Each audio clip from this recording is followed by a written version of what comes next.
I've previously shared with y'all that I grew up for the first 14 years of my life as a Jehovah's Witness, which has a couple of minor differences from the United Methodist Church, just a few, right? And when I became a Christian, when I became a United Methodist back in 2011, there was one specific thing that I just had the hardest time wrapping my head around, one hurdle that I had such difficulty leaping over and just boggled my mind. And that one thing was understanding who is this Jesus Christ. Now, the Jehovah's Witnesses talk about Jesus Christ, right? We read the Bible, we read the Gospels, but the Jehovah's Witnesses don't teach that Jesus is God. No, he's not God. He's an angel. He is a created being. He's the Son of God, but not the same being. Of course he's an angel. Michael the archangel is who they believe that Jesus is, the one in Revelation who will lead God's armies against Satan and the wicked forces. So whenever I came to the United Methodist Church and I heard everyone saying, Jesus is God, I said, what? No, get out of here. Go back to Sunday school. In fact, I had such a hard time wrapping my head around this idea of the oneness and the divinity of Jesus Christ that my youth director, who later became the associate pastor and baptized me and mentored me, he gave me his cell phone number and said, look, Greg, if you've got trouble, text me or call me. We can talk anytime. And looking back on that, I think he probably started to regret that soon after.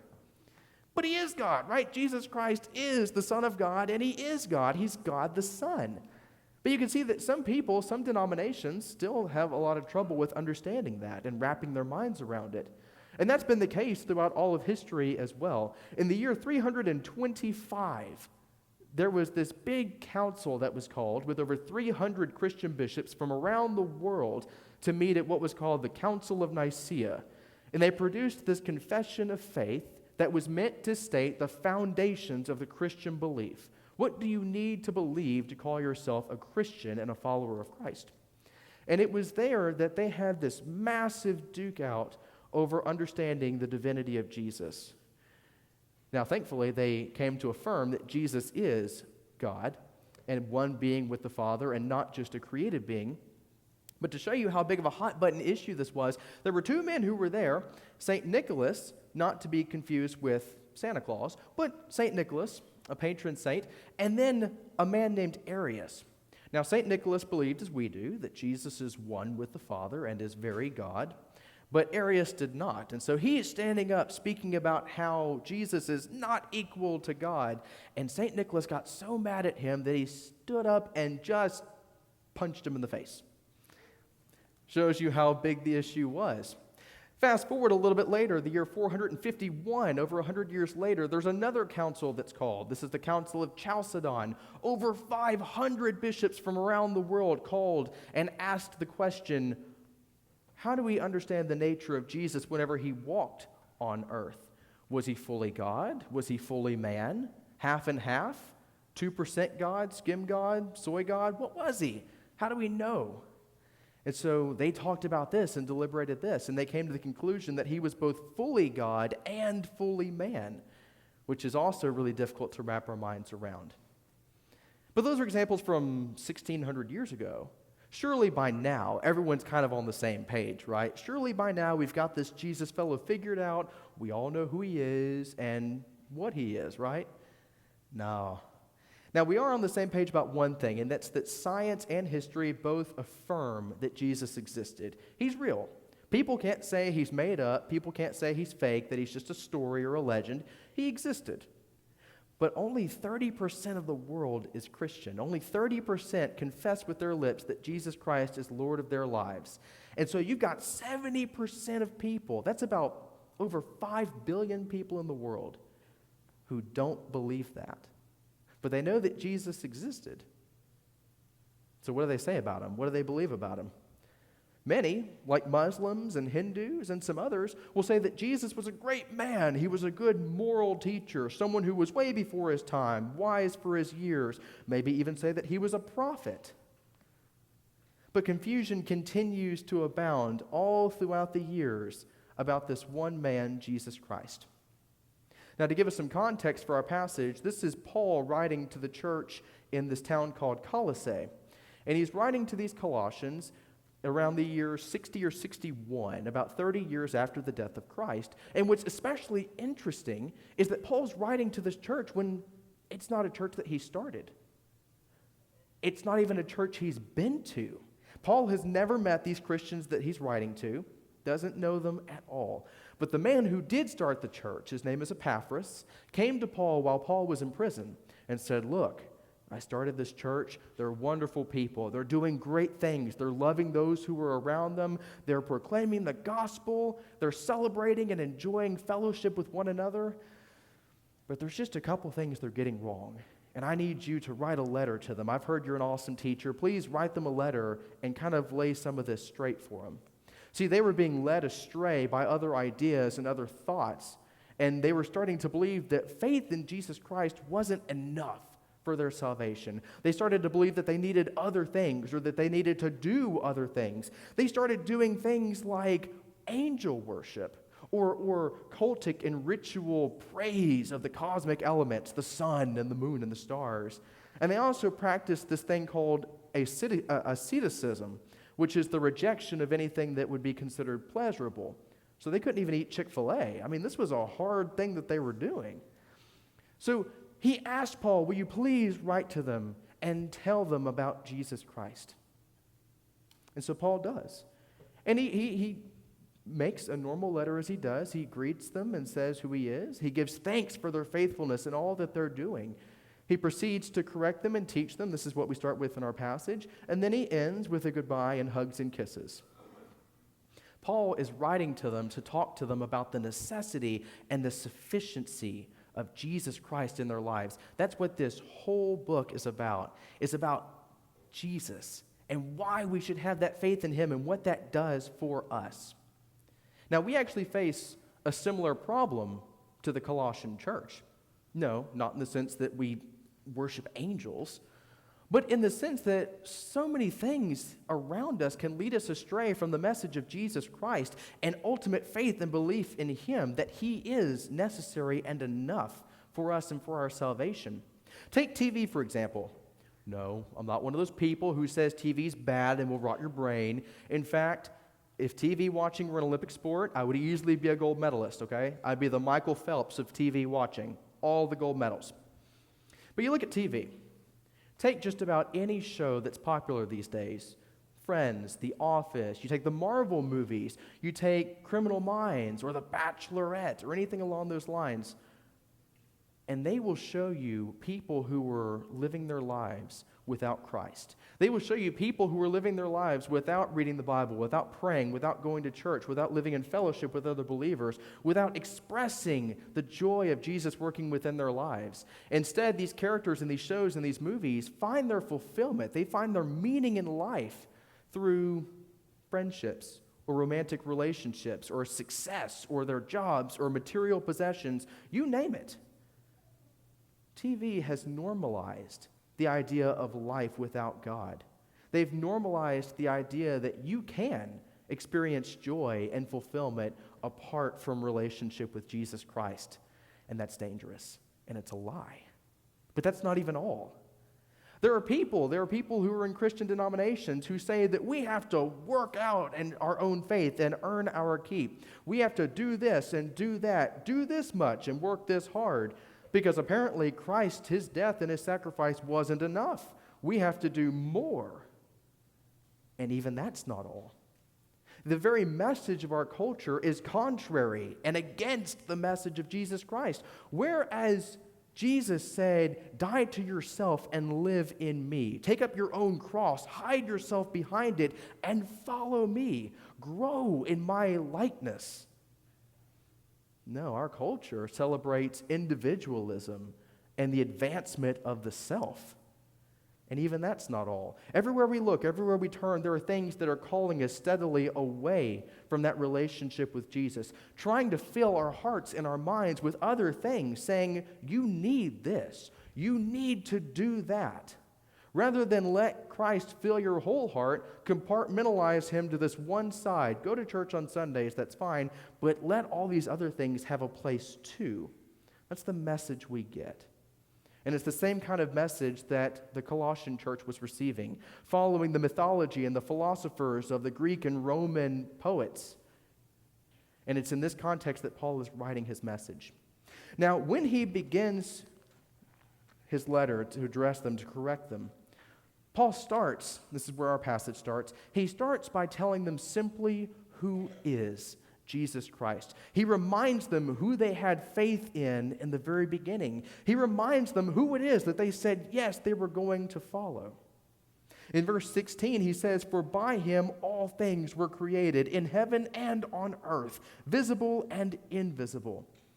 It's Jesus Christ who was there in the beginning. It's Jesus Christ who everything you see and everything you experience has being. It's all because of him. Jesus isn't just a man who lived 2,000 years ago. Here, Paul is affirming the very divinity of Jesus Christ.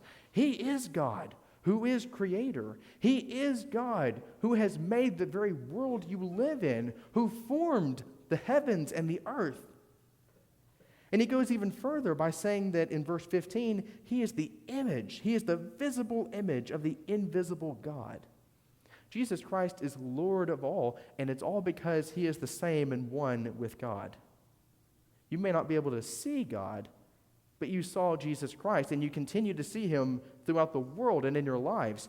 And then further, it's through Jesus that we even come to know God. That's who he is, the mediator of us who are here to himself, who is infinite and in heaven. He is the means by which we connect to our Heavenly Father, the means by which we come to understand God's goodness and God's majesty and his power and all the ways he's worked. John chapter 1, verse 18. Let's see if I can find that here. John 1:18 specifies this as well. It says that no one has ever seen God, the only God, who is at the Father's side, but he, meaning Jesus, he has made him known. It is Jesus Christ who has revealed God's will to us and his special love and his care. And we know this as well. We see this as well because Jesus says in John chapter 14, verse 6, "I am the way, the truth, and the life. No one comes to the Father except through me." This isn't just a wise man. This isn't just a moral teacher. This isn't just a guy who's well before his time. This is God himself. This is God who revealed himself to his creation, who walked with us and talked with us and made a promise to us. This is the one who created all things that we see, who is infinitely powerful and capable, the Lord of the universe. And here's the best part. At the end of verse 16, it says it really beautifully. Everything was created through him and for him. Not only was he the means through which the heavens and the earth were brought about, but it was all for him. We who were given life through him were made for relationship with Jesus Christ. John chapter 1, verse 4 says that it was in Jesus Christ, in this word is what they call him, that all things were given life. He breathed that breath of life into us. And in each and every single one of us, whether you're a Christian, whether you're not a Christian, whether you live now or 1,000,000 years ago or 1,000,000 years before or in the future, there is a certain shape in our hearts, a certain God-shaped hole that nothing else in the world will fill. No amount of ice cream or TV watching or iPhones or anything along those lines will ever fill it, because Jesus Christ made us for relationship with him. But that's not all. Paul continues on in verse 17 and says, "He is before all things, and in him all things hold together." Now, when saying he's before all things, of course, it's saying he was there at the beginning, which is in perfect alignment with saying that he created everything, right? John chapter 1, verse 1. "In the beginning was the Word, and the Word was with God, and the Word was God." Now, this Word in John 1:14 is revealed to be the very Jesus Christ. The Word became a man and made his home among us. And then he continues in verse 17 saying, "In him all things hold together." 2 points to that. Number one, is that it's Jesus Christ who holds this world together, who keeps it from falling into darkness, into chaos, into wickedness. It's Jesus Christ who continues to move in and through this place so that where you turn and see good, you know He is there. When we have fellowship, we know He is present. Where there is anything that is right and just, we know that that's God moving and working within this place so that it might hold together and we might be able to continue His mission and His vision. It's God who works through us to bring people of different backgrounds and different ages all together in one place to worship and glorify Him and then leave to go spread His holiness to everywhere we go. And then the second thing, by saying He holds all things together, it means that there's nothing. It means that there is no one who is not in some way connected to Jesus Christ. We are all in some way servants to Him, and we are all some way dependent on Him. And all because He is the supreme. He is the ultimate. He is the nucleus that holds this world together. Paul continues in verse 18, and he says, He is the beginning, the firstborn from the dead. Now, when saying that He's the firstborn from the dead, this is, of course, talking about His resurrection. It is Jesus Christ who conquered death, who broke the gates of the grave and rose in newness of life, paving the way for us who follow Him and believe in Him, that we might inherit life everlasting with Him. It is Jesus Christ who released us from that bondage of the death that grips so many in absolute fear and terror. It is Jesus Christ who is the only one who can make that promise that those who follow Him will never die, but will experience life everlasting in His kingdom. This is the risen Christ who we serve. And so in describing Jesus, Paul is saying these things to show that as Christ created all things and gave life and was there in the beginning, Jesus is Lord of the past.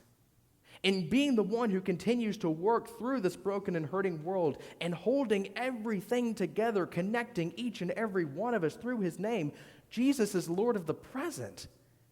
And in conquering the grave, that thing that has gripped each and every single one of us, the thing that people fear the most, by conquering that which we could not, Jesus is Lord of the future, making that way for us. He continues in verse 20, saying He did all this to reconcile to Himself all things, whether on earth or in heaven, making peace by the blood of His cross. Friends, sin is a real thing. We were strangers to God. We were alienated from Him, doing evil. We've all done things that we know aren't good. We've all done things that we regret. Every person, everywhere, in all times, has done something that is short of goodness. But Jesus cared that much for us, that He who was the Almighty, that He who was the Creator, came and died for us. Paul is reminding the Colossians, it is this who is Jesus Christ. It is the all-powerful, it is the ultimate Lord of lords and King of kings. Do you think that He is not enough? Do you think that He's not enough to cover your sins? Do you think His death is not enough to pay the price that you have owed? Do you think that this Lord of all creation, this giver of life, is not necessary? This is the message that Paul is proclaiming to them. This is Jesus Christ. He's not just a man. He's not just an angel. He's not just a prophet. Christ is everything. He is the goodness that is in our lives. He is the living hope that we have of a life past this one where there is nothing but goodness and wholeness and healing and peace and freedom. The most important part, though, is verse 23.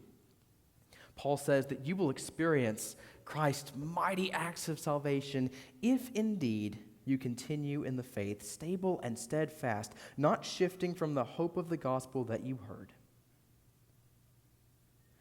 We are saved by grace alone, through Christ alone. We didn't deserve it. We didn't earn it. We don't have a constitutional right to it. But it's here that Paul is saying relationship with Christ is a two-way street. Not in the sense that we have to go do X number of good works or convert X number of people, but that we have to trust him, that we must have that faith.